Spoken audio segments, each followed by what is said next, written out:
Hello, everyone. Welcome back to Intuitive Conversations with Tamara and Chantel. I'm Chantel Neufeld, I'm Tamara Franz. and today we are talking all about the call to adventure. Right. So, in our last conversation, we were talking about different ways that we reframe what's going on in our world and the times that we live in. And the hero's journey, of course, is something we keep coming back to again and again and again. But we kind of thought that we delve a bit into the first part, the very first stage of the hero's journey, which is the call to adventure, and sort of explore what that looks like in terms of what we're going through as a human species now, I guess, in our part of the world and in our lives. Yeah. So that maybe it can be a helpful way for some of you to think about the times we live in and reframe that in a way that kind of gives you a larger, wider view and can remove some of the anxiety around things that are going on that we hear about in the news and so on. So, calls to adventure. Yeah, so it's kind of like from the hero's journey, right? Like to any movie that you watch has the hero's journey. Absolutely any movie, for sure. So that's what I first think of, when you see the person who is like feeling dissatisfied in their life in some way, or feeling like the systems that they're in are not working for them anymore. And there's like this threshold almost that they're scared to cross over to, because there is a journey to get to where they want to go. It's not just... I have this great book by Christopher Vogler, which if anyone's interested in exploring the hero's journey, this is really great. He's a screenwriter. He discovered Joseph Campbell's work on the hero's journey.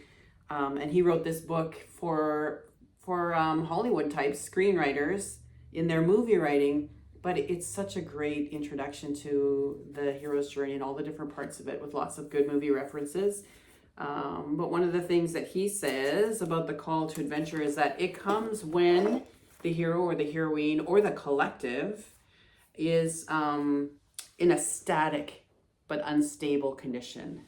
So static meaning like we are grooved into these habits or patterns or systems that kind of keep life running on autopilot. And it's deadening. It doesn't engage us at the level of the soul. The meaning is kind of being lost. And we talked a little bit before we turned on the recording. Anytime you watch a movie, the whole audience knows that the hero or the heroine of the movie is not satisfied with their life. And it's so obvious, we can all see it from the outside, but they are trying to stay in that comfort zone.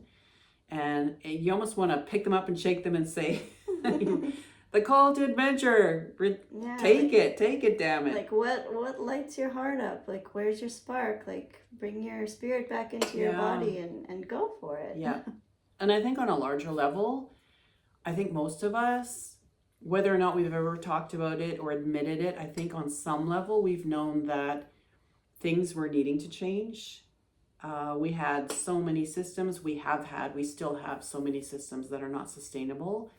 Ways of living that don't bring us joy. We're encouraged to reach for lots of money, lots of things, lots of success, but all of those things don't actually reach down to the level of soul where we really want to feel fulfilled. And at the same time, what's happening to our planet, to the people on it, to the environment and nature. I think we've known for a long time that none of it is sustainable. Yep. But what happens when you refuse a call to adventure? It keeps coming, right? But every time the stakes are higher because now you've waited that much longer. And, things reach a crisis point, which maybe they don't have to if we're alert and awake. Yeah. So what kind of call to adventure are you currently experiencing in your life? She knows.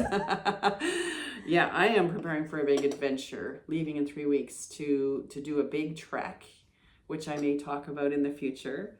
But it is a literal walking adventure for over 800 kilometers. So in a very real sense, I'm excited about experiencing the heroic journey in a very physical way. But at the same time, there are risks and there are certain anxieties around it because I'm going alone, and Unknowns. yeah, lots of unknowns. Yeah. But that's what we're in now, right? Mhm. As a collective, that's what we're facing, are a bunch of unknowns about what does the future hold. And we can either frame it in terms of all these familiar systems and familiar ways of being are unraveling, and we can sit around wringing our hands about it. And it's not that, it's not that it isn't a legitimate thing to do at certain moments, but we can't stay there. Because like on your journey, if there's like something that goes wrong, or you're in need of a miracle, you got to be like on the lookout for a miracle. You got to be in that creative headspace where you're not like a victim, woe is me, here I am in this predicament. Yeah. Like you're on your own, so you really got to trust and rely on miracles. Well, and I think the funny thing about what you're saying is that until you're on your adventure, you sit around in this victim mentality, right? We tend to blame everyone else and complain about what's going wrong. But when you finally thrust yourself into the heroic journey, you actually find out you can solve things in real time. I think the capacity for human innovation and creativity is way beyond what any of us really know and understand. We have all the resources we need. We have all of the ingredients for sustainability on the planet, and we need to be putting more of our energy in that space rather than the woe is me, our systems are failing. It's a real shame because innovations are happening around the world every day. I have certain channels on my social media that feed that kind of information to me, and it's astounding the things that people are, and often young people, teenagers, are inventing to solve certain issues. And they're doing it because it touches them personally, right? They know somebody who has a certain health issue, and so they create innovative solutions and I think out of our own need, there are going to be people rising up to be leaders and show us the way. Yeah.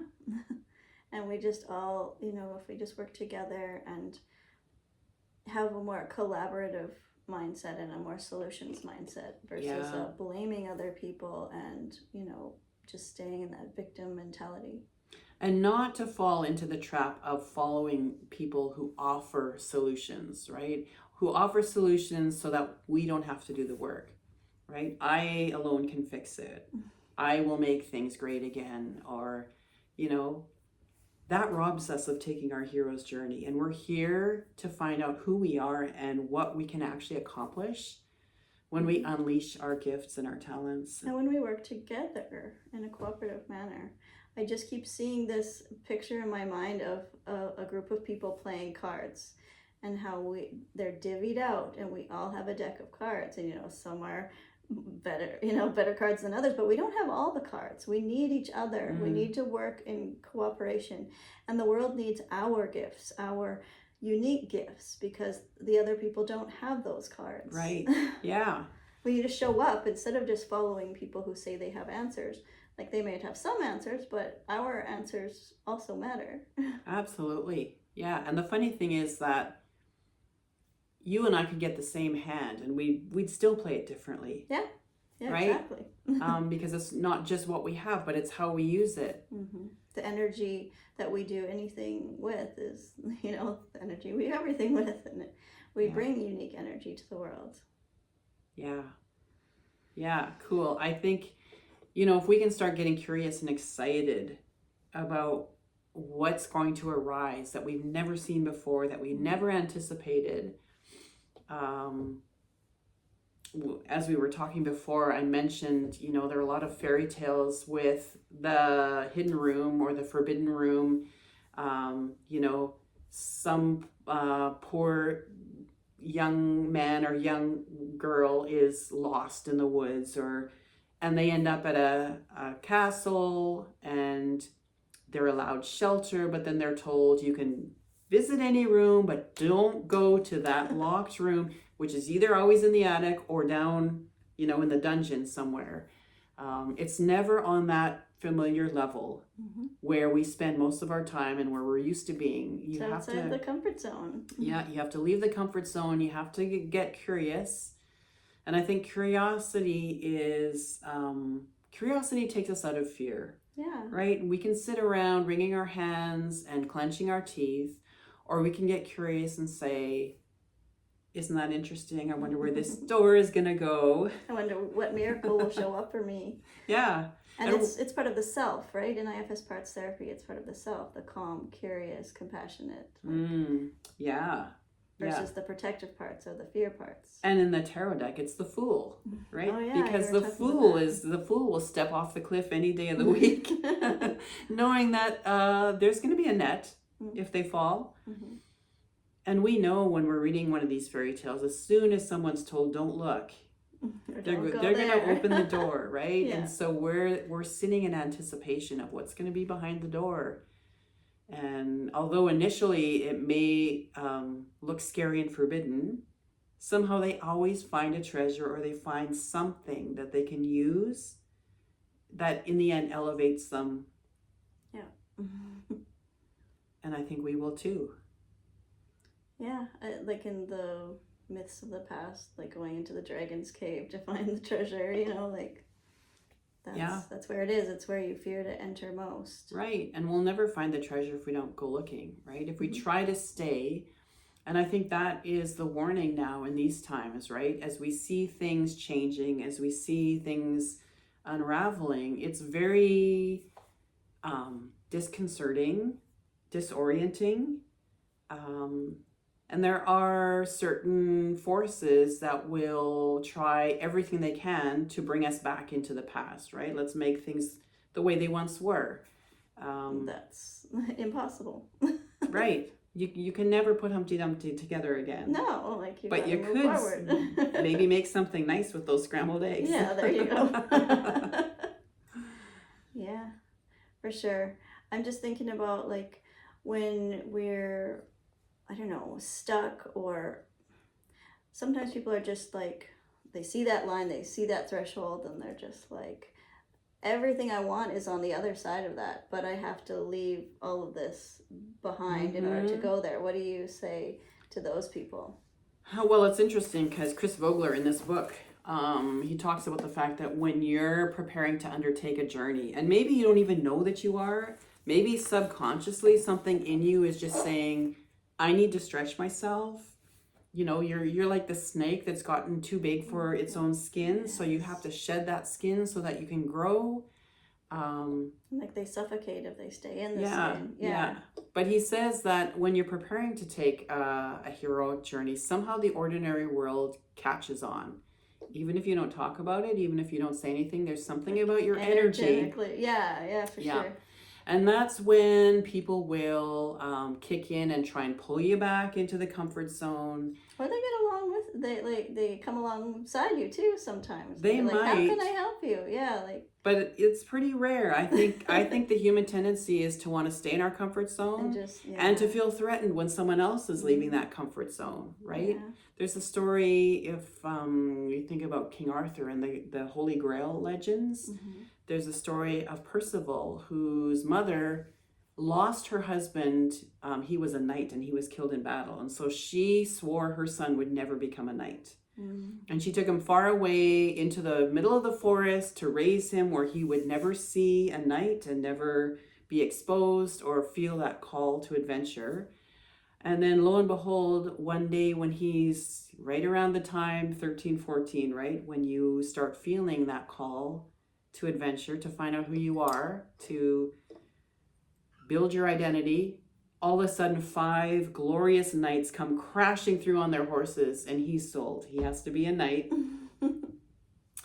And you have other stories, like Odysseus, where his mother disguised him in a dress when the call was coming out for warriors to come and join the battle with the Trojans. And he was the smartest, most strategic member of the Greek army. But if it had been for his mother, he would never have gone. And that might have been a good thing, because he was gone, 20 years? Never made it home.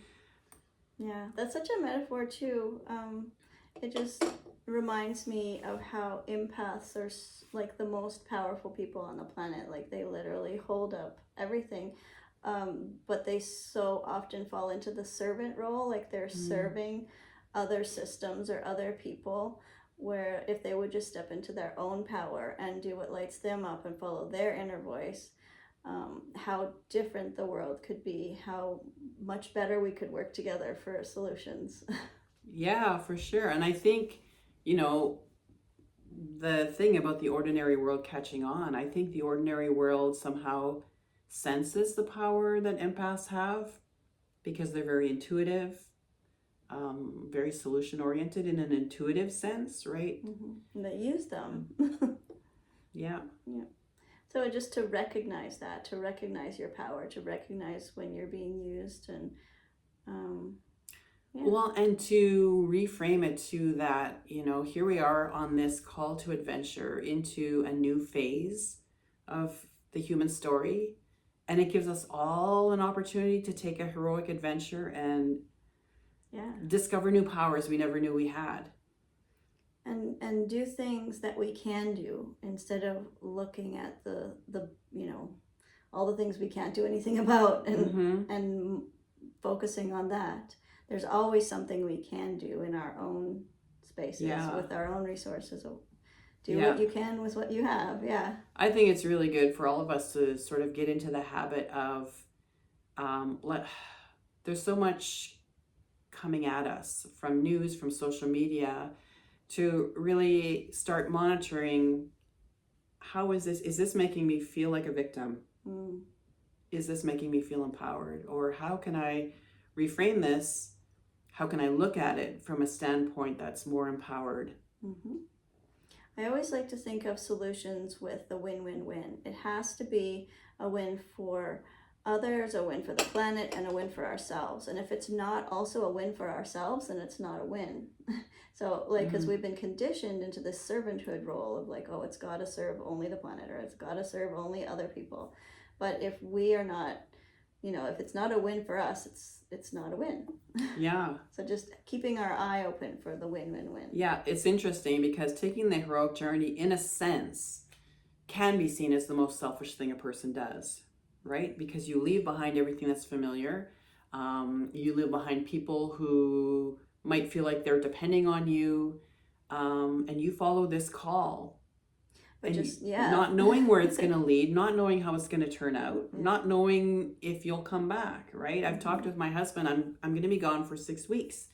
There's always a chance I don't come back.